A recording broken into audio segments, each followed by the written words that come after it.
With 2022 coming to a close, we are looking at the news stories that made headlines across the country. And who better to do that for us than the reporters who covered them? Joining us from across the country this morning, we have in Halifax, Heidi Peterson, in Sudbury, Ian Campbell, and in Edmonton, Nicole Lampa. Welcome to all three of you. Thanks for having us. All right, Heidi, let's start with you. What were the three biggest stories in Atlantic Canada this year? Well, in no particular order, because these are all large stories that happened in our region. Let's start with post-tropical storm Fiona. And it ripped through the region September 24th, 500,000 electricity in a situation that really lasted weeks for Atlantic Canadians. Of course, we remember 20 homes washed away in the Port aux Basques area of Newfoundland.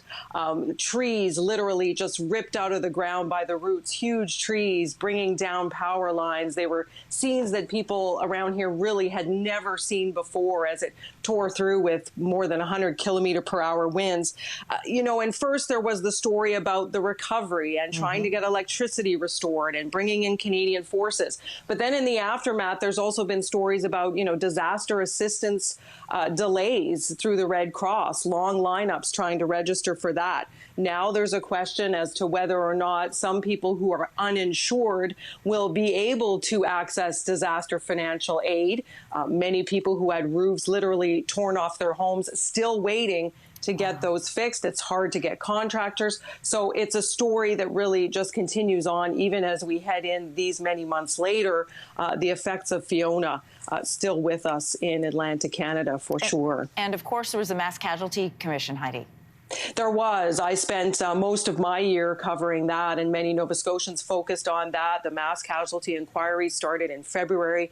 It was looking at the events before, during, and after the April 2020 tragedy in which 22 people were gunned down by a lone gunman dressed as an RCMP officer driving a replica RCMP car.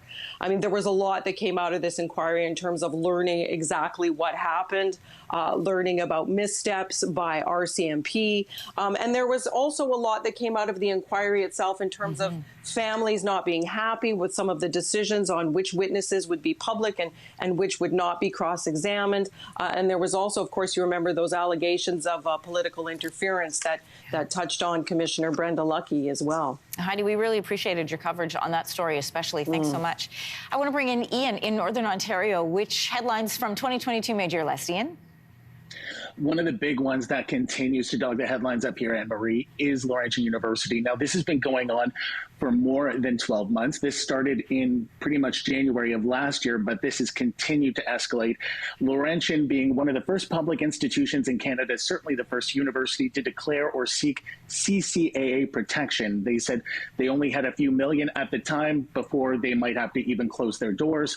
Well, in the last few months, we've since heard from the Auditor General that might not necessarily have been the case, and that Laurentian University in Sudbury did not have to declare CCAA protection. They had other avenues which they did not choose to take. Now, the aftermath of that has been horrible for the community. There were several hundred jobs lost.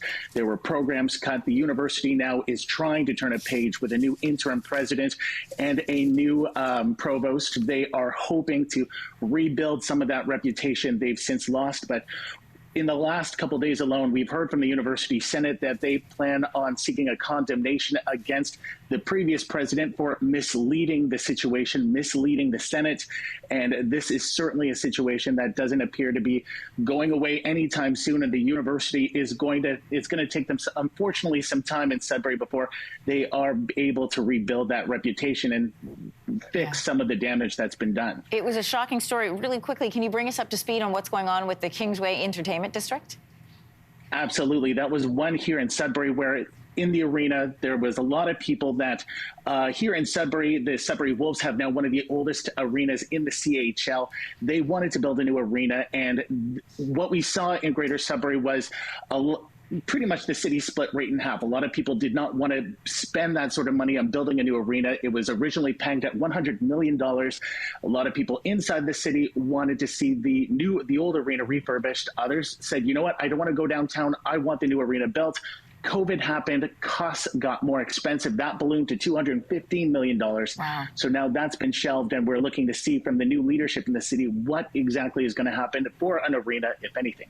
Ian Campbell, great to hear from you. Thanks so much. We're going to head over to Alberta next, to Edmonton, to Nicole Lampa's top 3 stories from this year. I'm going to guess politics are involved. Nicole.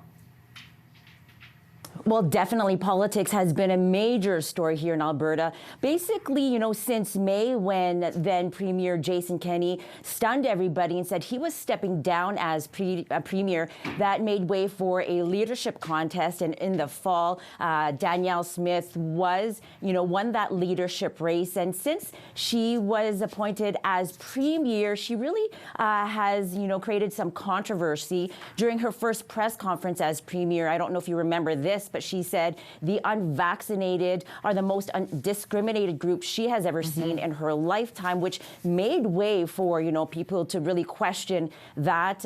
She has pushed through a controversial bill called the Sovereignty Act, which basically allows the Alberta government to ignore any federal laws if they are deemed, to infringe on Alberta's resources and or on what she calls Alberta's rights. So that is a story that will continue to unfold into next year because there is a provincial election next year. Yeah, and also you had the papal visit this summer.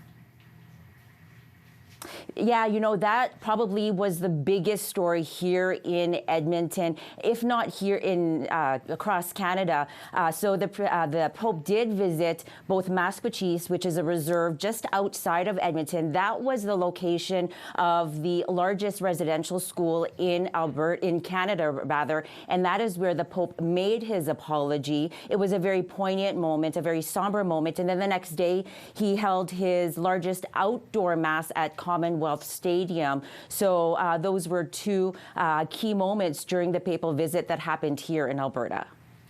Heidi, Ian, Nicole, we want to thank you for coming on today. It's great. We get the nuggets of these stories, but so good to hear from the reporters who cover them. We want to wish you and the people in your life a happy and safe holiday and a happy new year to you and your CTV News teams. Hey, thanks for watching. If you liked this, be sure to subscribe here, or you can check out more Your Morning videos right here.